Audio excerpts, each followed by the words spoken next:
এটা দেখতে কিরকম, এটা পড়তে হয় কিভাবে, এই জ্ঞানটাকে বলা হয় ইলমে তাসবিত।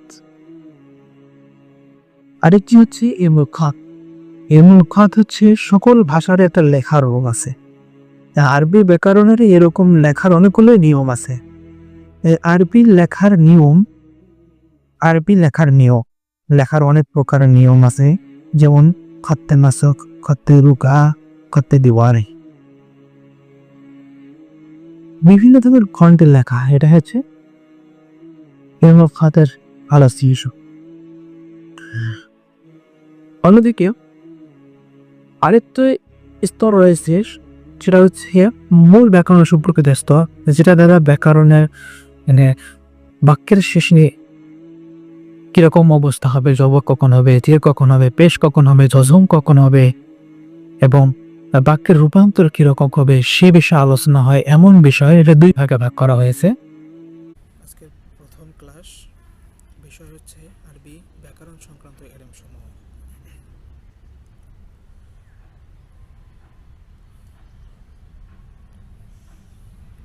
তোমরা সকলে একটু মনোযোগ দাও।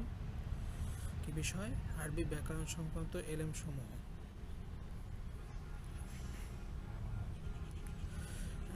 আরবি ব্যাকরণ সংক্রান্ত এলেম অনেকগুলো আছে, তার মধ্যে কিছু আমি তুলে ধরার চেষ্টা করতেছি। এক নম্বরে বলা যায় যে উচ্চারণ ও লেখন সম্পর্কিত যে এলেম আছে এটা দুই ধরনের। একটা হচ্ছে ইলমে তাসবিত, এটা ইলমে খাত। ইলমে তাসবিত, ইলমে খাত। ইলমে তাসবিত কি জিনিস? ইলমে তাসবিত হচ্ছে অক্ষরের সঠিক উচ্চারণ পরোক্ষভাবে ব্যাকরণ সহায়ক, যেমন আলিফ বা তা।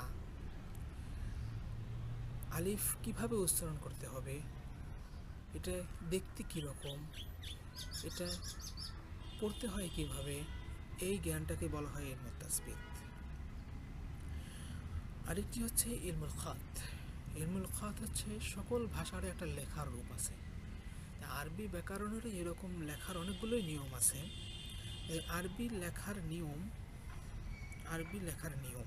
লেখার অনেক প্রকারের নিয়ম আছে, যেমন খত্তে নাসখ, খত্তে রুকা, খত্তে দিওয়ানি, বিভিন্ন ধরনের ফন্টের লেখা।